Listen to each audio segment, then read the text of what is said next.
Hey, everybody, welcome to a surprise edition of No Vacancy Live. Why is it a surprise? Because I'm surprised and honored to have the incredible Bruce Ford of Lodging Econometrics with us. Bruce, good to see you, buddy. I haven't seen you in person since the lodging conference. I miss you, bro. Well, you just travel in other directions now, Glenn. You've always been a bit circular.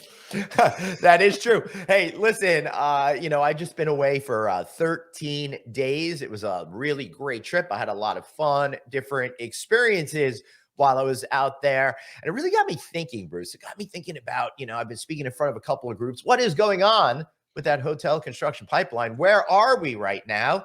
And since you've got some tasty, fresh numbers out there, I thought it'd be a great day for us to catch up and hear what you're seeing out there and what observations you're pulling out from the numbers. Well, the numbers have been modifying themselves slowly but surely, Glenn. We have Mm-hmm. two big issues in the pipeline today. We're not opening hotels fast enough. Obviously, we've talked at length Well, what about do you mean by supply not chain issues. opening hotel? Oh, okay. So supply chain is not allowing the hotels to open up in the schedule that they normally would have. But it's also a labor issue. Right. A labor to complete the hotel, labor to open the hotel, labor to inspect the hotel. Mm-hmm. All of those things are kind of part and parcel of what's happening. But it's certainly not that owners don't want to open those hotels that they've invested Right. in, because the market's actually pretty good. I mean, you've Uh-huh. heard operating performance is pretty good, but the second issue is we've had really quite a large change in interest rates, Right.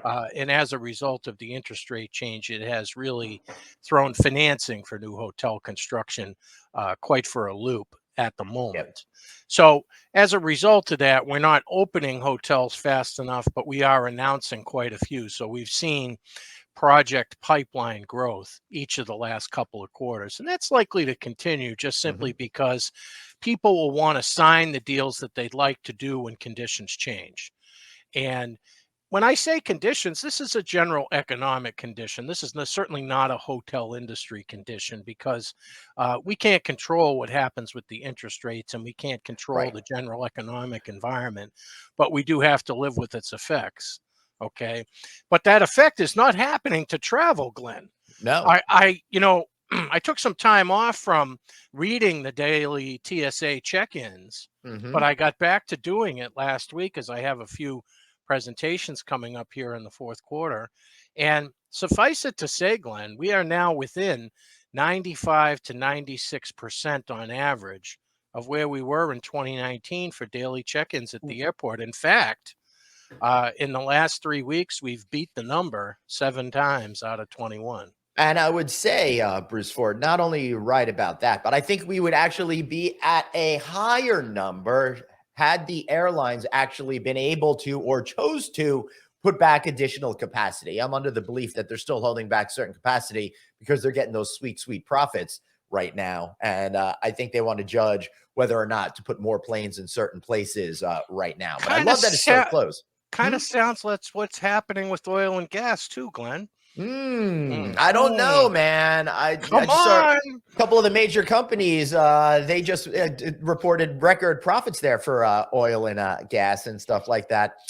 Yet, government seems to get blamed for fuel prices. I think we need to. 100%. Yeah, I think we need to start. If we want the hospitality industry to keep moving forward, I think we need to blame the people that are to blame, and out of the oil and gas companies that are scooping up all the profits when they should be more of a service. I never understood that. Why they should be more like electric.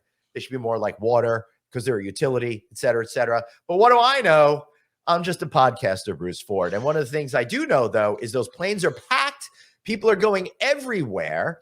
And Yep. anecdotally speaking, I think business travel is back in a meaningful way because I don't know about you, Bruce Ford, but me getting upgrades, it's getting fewer and fewer and fewer times every single time I travel. Well, it is easy to discern that travel has pushed into the third quarter pretty healthy. And we're always looking at that. When we talk about the beginnings of a recovery, Mm-hmm. it is what happens after Labor Day that really kind of determines, is are we going to slump in the fall or are we going to continue to go forth? And I think we continue to go forth. Business travel supported that. People taking another vacation supported that. The inexpensive travel to Europe, or should I say, once you get there, it's inexpensive, but getting Right. there might be more expensive because the airline prices are high. But Hmm. I haven't met many places that are on sale by 30% compared to history. So that's what we're dealing with now in Europe, when we've all have a lot of friends who have taken those trips. Right. Well, here's my unscientific thing that's going on. I've been to a number of destinations over the last couple of few weeks, and I was up in Rockland County, which is just north of New York City, at the Hotel Nyack, which overlooks the Mario Cuomo Bridge. For those of you who know the Tappan Zee Bridge, this is the newest replacement to that. That market seems to be doing real well with groups, and business travel seems to be coming back from them. Pittsburgh, they seem to be doing really fantastic. I had a great interview on No Vacancy a couple of weeks ago with the folks running the DoubleTree downtown Pittsburgh, and again, they're talking about how there's lots of different groups coming up. That MICE business has been absolutely spectacular for them. Then I was in Lancaster, Pennsylvania, pretty busy over there. But Las Vegas, I will tell you, I have not seen Las Vegas this busy, Bruce Ford, in years, and I mean 2019 years ago. And I was speaking to some of my contacts there, Bruce, and they were saying finally, after 3 years, they're firing on all cylinders. Events, conferences, leisure, business travel, it's all come back. It's all roaring back. And I saw the same thing last weekend when I was in Boston. Is that what you're feeling out there, Bruce, or are you seeing it a little bit differently? No, the meetings and events are definitely coming back. Um, and it's coming back differently. I think owners and management companies talked a lot about this in 2021, which was, we're not all going to go back to the office. There's some sort of Right. hybrid working model, but we're Yes, all still sir. going to have to meet. Hmm. And the hotel offers that a little bit more spread out space. We don't have to deal with the office of whether we all fit in there or not. We can bring a larger group together at a hotel, so we're going to do that. Um, and that has become a trend. I think companies executing on meetings inside of their own companies is a big part of the MICE business that's coming back. The Hmm. mid-sized conventions, the 100 to 200 to 300 people, absolutely coming back. Really kind of all over the place. But not in the major urban centers quite yet. I wouldn't think that you would get that same answer right in Manhattan for I meetings and agree. events. But then again, Um, you look generally at Manhattan, and there was a lot of trouble that was happening within the market, even at the peak in 2019. Sure, Yeah. sure. And the cost is the number one reason for that. If we can do it a little cheaper, it doesn't have to be in New York City.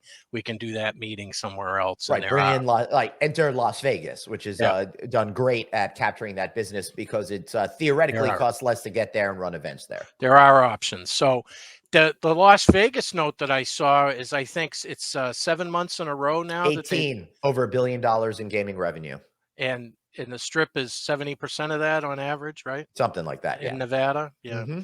Well, that's obviously, that's leisure, and that's MICE business all over the place, because those people, we're in Vegas. Let's hit the casino, man. I mean, come on. We all know how that goes. So Yeah. uh, I think it's great. Obviously we talked a lot in the end of the summer about whether the fall would pick up. It seems to have picked up pretty well. Yeah. Now we just have to avoid the inevitable of, it's cold, we're all going inside. Are we all uh, going to deal with the pandemic continuing through another winter? And I think it will, but I think it's so mitigated That's now right. that we'll be able to push through it. I So guarantee there'll I'm be hopeful. more. I guarantee there'll be more flu talk this winter than COVID chat. That's what I'm guessing. But All right. we'll Well, see. I'm Report back to me in April. We'll see if I was right. So I'm with you on that. Yeah.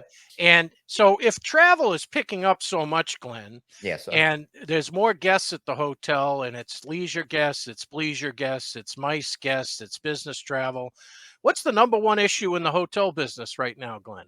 I don't want to belabor the point, but I'm going to go with labor over there, and I How about suspect. how about guest satisfaction? Uh, Okay. well, right. Well, guest satisfaction is a whole other sort of issue. So let's go let's down that track let's since go down you right there, right? So I'm yeah. paying 25% more for something that has less service to it. Right. It's not as clean as it used to be. It's not as updated as it used to be. And but I'm forced, okay, and therefore I'm not real happy about it. Right. Okay. So guest satisfaction right now is the number one thing that really any kind of owner or management company out there has to be focused on, and has to be looking at incremental changes they can make in their operations, the presentation of their offering, and their competitiveness in the marketplace. That really has to be number one on the list, because the brands are coming for them. Right. The renovation delay has been Hmm. far too long for the guests. And if in fact this fall has said anything to those owners and management companies, is that here comes the occupancy that we've been waiting for. Okay. And as a result, we need to get those renovations done, Glenn, Right. and we need to be spending on our own portfolio. And wouldn't you know it, that the economic conditions have encouraged us now to do that, because investing in your own portfolio is the best return for your cash right now. And cash reserves have finally started to be built up again since the pandemic began. And combined with what you're saying, with the brands kind of forcing the issue, moving into a world, I think that we're going to have a lot of renovations going forward. Now, Bruce, we've known each other for a long time. We've been through up cycles, down cycles, lower pipelines, higher pipelines. And one of the patterns that I've seen over time historically is when new construction goes down, those renovations seem to be able to pick up, and that takes care of our vendor community out there a lot. Am I sensing that we're going to be moving into another period like that, or is the construction pipeline actually going to continue to be robust, although it might be shaped in a different way? I think the pipeline for new construction projects is going to keep growing mildly over the next few quarters. But again, that's going to be a result of signings, not Hmm. necessarily starts, and not necessarily openings. So what you're saying is early planning is Yes. where all of the action is. And I think if that's the case, then based on some of your past numbers, is it accurate to say that there was kind of a lull with new construction starts because of the adverse market conditions over the last couple of years? And now investors are saying, okay, maybe it's time to get back into putting those shovels in the ground? Well, I think they're getting ready to get ready. I said Yeah. this at the lodging conference, Glenn. We're getting Yep. ready to have a recovery. Right. Okay. And that is kind of where we sit today. And we all want to be the best, the freshest, the cleanest, the best value out there when in fact that recovery occurs. Hmm. And I'm here to tell everybody, get on it, because it's here. And by spring next year, the recovery will be uh, in full motion, Hmm. and we'll be back to on path to be as normal as possible from a business travel standpoint, from a leisure travel standpoint. And the economy will hopefully, with all the predictions that I continue to read, the Hmm. inflation will have turned first quarter, second quarter 2023. Yeah, I sure hope so. So let's jump into a little bit of what that new construction pipeline is looking like. What are some of your observations? So extended stay seems to be where people would really like to invest, Glenn. Almost 21% of the rooms under construction in the pipeline now for new properties is extended stay guest Hmm. rooms. Right. Okay. Some 30% of the overall rooms in the pipeline are extended stay guest rooms. It's the segment, and I have to call it a segment because extended stay is not a chain scale. At Lodging Econometrics, we track it as kind of three tiers. We have an upper Yep. tier, a middle tier, and a lower tier. And the lower two tiers are where all the action is right now, largely because it's a very efficient operation. Right. And you can open those at 70 to 80 to 90 keys. In some cases, also, you can open them as a shared site. So perhaps you take in an upscale or an upper mid scale select service property and then open an extended stay to pair with that. And that's Yep. happening quite a bit as well. So suffice it to say, extended stay continues to be a darling in the hotel industry. We've seen new brands there.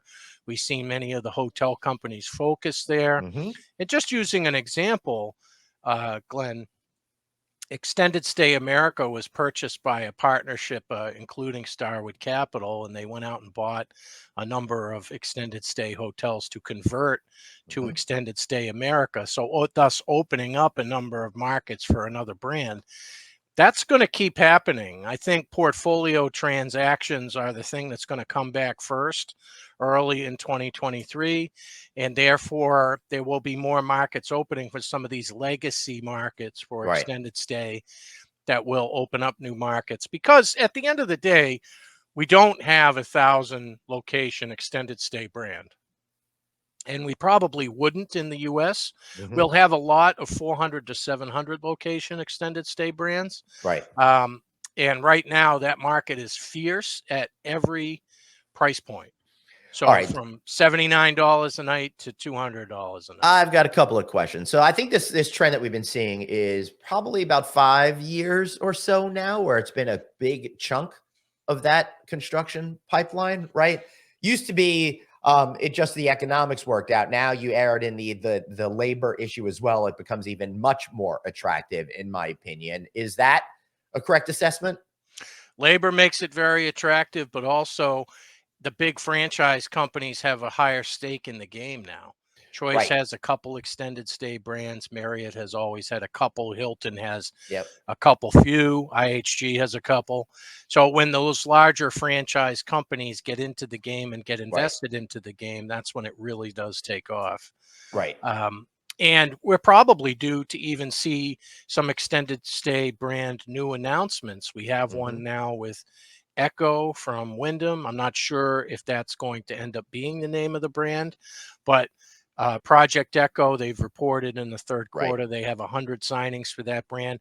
And the signings that they're doing, it's fair to talk about this for a second, Glenn. This is the time in the cycle when we're going to have companies that make commitments to franchise companies to do 10, Right. 15, 20, 25 locations. And they're able to take the upper hand in the development as a master developer. Hmm. Those types of opportunities are available for the Wyndham Project Echo brand. Yep. And it's kind of betting on the future in terms of the financing rates getting more in line to make those economically feasible. So you sign a 2020 property deal, you start five. Right. And then you do the next five, and then the next five, and then the next five. But that is the time in the cycle that we are at right now. And the franchise companies are looking at that as opportunity because it does bring them some financial stability. Obviously, we're all still looking for that. They're not going to, especially with new construction brands, you're not going to be able to sign conversions into Project Echo because it's only new construction. Right. So, um, brands who can are converting hotels, but there's only so many opportunities for that. So they have to continue to sign new construction deals and push those forward the best way that they can. And sometimes that's key money, sometimes that's management, sometimes that's project management, kind of depending on each individual situation. But certainly, extended stay continues to be the darling. But Glenn, development has been moving down the chain scales for a while. Wait, hold on one second. I got a question, another question about this extended stay scenario. You said something really important, and I don't want to gloss over it. You said that we're not going to see any 1,000 hotel chains. You're talking 400 to 700. Does that Yes. have to do with the nature of this product and the locations that it's viable in? Or are there some other reasons that I'm not aware of or thinking of? I think it does have a little bit about the location. Extended stay has to be regionally focused. You'll have people that stay at extended stay hotels who may travel as much as 15 to 20 miles to do what they're there to do and then come Hmm. back. Right. And that's a rate scale item. Hmm. Also, extended stay um, at the lower tier of the market is an excellent service for government type business. And it's a way for a government type employee to be able to get a studio apartment, if you will, at a government rate. And I think that that's also one of the big demand centers. So you see quite a bit of them popping up around air bases, National Guard bases, places where government employees are likely to Interesting. coalesce. So we're seeing those in a lot of cases. Right. Um, but also, it's just kind of a sizing standpoint. We don't have a lot of 1,000 property brands in the United States in the first place, Glenn. It's really only a couple of handfuls. So today, I think the 400 to 700 property extended stay type brand, because the churn, it takes you 8 to 10 years to get to that kind of level if you're Right. doing it really fast. Yeah. Okay. And then you have some turnout in the back end as well. So Mhm. 4 to 700 locations is kind of the sweet spot that people are looking to say, okay, we have a viable national brand product. Right. Interesting. All right. That makes a lot of sense. Now let's move on to the wider construction pipeline. What are some of your observations there, Bruce? So about 7 out of 10 projects that are happening out there right now, about 7 out of 10 projects are either a renovation or a brand conversion. Right. So only 3 are new construction. So, Interesting. so what that signals is that's definitely higher than the long-term average. Hmm. It is exactly what I've been predicting for the past 2 years, Glenn, that this renovation cycle comes in. Okay, and that it does take over the Hmm. majority of opportunities for the suppliers, but it also does take over as we recover. People want to open into the recovery. So Right. opening into the recovery means a freshly renovated, converted product that is ready to run for 5 to 7 years up the real estate cycle. You know, it's really funny to me, Bruce, converted products. I saw a number of those honeycomb beehive Hampton Inns that they used to build. Mhm. When they have another brand on it, it always like freaks me out. I always think it's so weird because that building is so iconic for Hampton, you know? Sure. Yeah, and it's, eh, that's a great example. Hampton Inn would tell you that, the first generations of Hampton Inns, although we love those locations, the building is not what Right. we're building today. Hmm. Okay. And um, those buildings are, there's hundreds of them Hmm. across the country. Yeah. Okay. And they still have viable hotel product opportunity, but they should be something different today. Yeah, the one notable one that I saw, also one of our friends is a chief development officer at that company. It's just a Mhm. brand that's more reflective of the age of the property as opposed to that location that you were mentioning. Sure. Because if you have a 22-year-old building, it's not a good idea to knock the thing down just because you think it could be a better hotel. Right. But when you get to 30 and 35 years old, some of those campus properties that were built on 4 or 5 or 6 acres in our select Hmm. service hotel, yeah, knock that baby down. Right. Try and Yeah. try again. Okay, Yeah. and we're going to see some of that because select service on its own, Glenn, you know, Courtyard by Marriott and Residence Inn started in the mid 80s. So those hotel brands are coming up on 40 years old. Right. Jesus. Man, Okay. And thanks for making Hampton me Inn, feel even older, Bruce Ford. but a lot of the select service brands that Yeah. really started in America were between 85 and 95. Yeah. So Right. those properties, those first generation properties are kind of moving through the life cycle now to other opportunities and other brands, and they still are viable locations, they still are viable operations, they're just Hmm. not at the level that they were. So that's a natural thing that happens all the time. It And it it sure is. So let me ask you this question then. With the shift in the pipeline going to a lot of conversions, what should the smaller management companies out there and those mid-sized companies really be thinking about their strategy for the upcoming year or two? well, you have to look at the market in terms of really all 5 things that are happening. Hmm. What's coming in new, what's renovating, what's converting, what has recently sold, and who are the new third party management companies that have entered my market for the first time. Right. You have to be aware of all of that that's occurring because that is supply change, that is refreshed inventory, that is new competition and refreshed competition. So I Hmm. say those 5 things are most important to evaluate, to uh, lord over, if you will. And we do all of that at Lodging Econometrics with our clients. Excellent. How can we learn more on how to find you, Brucey? So lodgingeconometrics.com, we have recent releases on the 3Q hospitality pipeline. Of course, if you're interested in more information about anything that we talked about today, whether it's hotel sales transactions, conversions and renovations or new projects entering the pipeline. We have an extensive database that we can help you with your sales team, with your business development team, with your feasibility and analytics team. We got the best products in the industry, and we're waiting for your call. Bruce, I got one more question for you. And looking up at your numbers, Dallas is the #1 market. Are we done with Nashville at this point? What's going on over here? It was a little bit shocking to me to Glenn, see they that. opened everything. Yeah.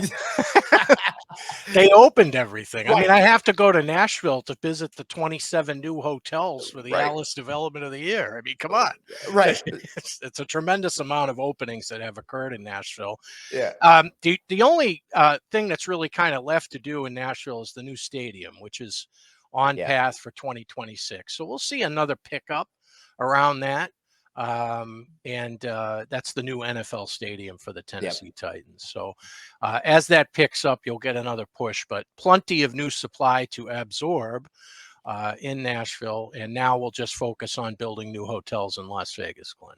I think that's a really good idea. And I got to tell you, Bruce, when I was there last week, I saw Hawaiian Village closed. I saw those strip mall shops right next to it. The last vestiges of good old Vegas pretty much closed. I'm excited to see all these new projects. I'm excited to see the new Dream Hotel that's coming, this Rakita project, these other projects, but it's still, you gotta take a moment of silence for old school Vegas. Well, the pandemic probably pushed some of that stuff to happen, as they couldn't reopen after the pandemic. There wasn't enough demand, and therefore the real estate deal kind of collapsed. So you get some of these new pushes. Not all of them will open, Glenn. And there will be some that will come slower and open in the 2029, 2030 type scenario. But it's going to be another wave through the strip, because MGM sold all their hotels and took back management so they can renovate them all, Glenn. So they have a tremendous amount of renovation going on at MGM properties right now. And of course, the Las Vegas Sands sold the Venetian and the Palazzo. So those renovations will occur. The Hard Rock conversion has been has a date now at the Mirage. Oh, when does that start? Well, it's supposed to convert coming up very shortly, Glenn.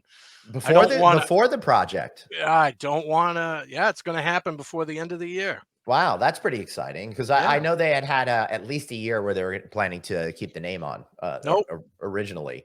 Interesting. So I will say, Bruce, before we wrap up here, I had a chance to go take a sneak peek at the brand new rooms that are just opening at New York. I got to see the West Wing at MGM Grand. They're converting that. I'm totally forgetting the name of the tower right now, but I saw the brand new rooms on there. It's all under construction, but they have a couple of model rooms done. So I got a little hard hat tour of that facility. Really exciting stuff. Well, that sounds great, Glenn. I can't wait to see your content. Yeah, man. Well, thanks for being here. I appreciate you. My pleasure. Bruce. And I will see all of you guys later. And remember, you've got one life, so blaze on. Until then, no vacancy live. Talk to you guys later. Peace.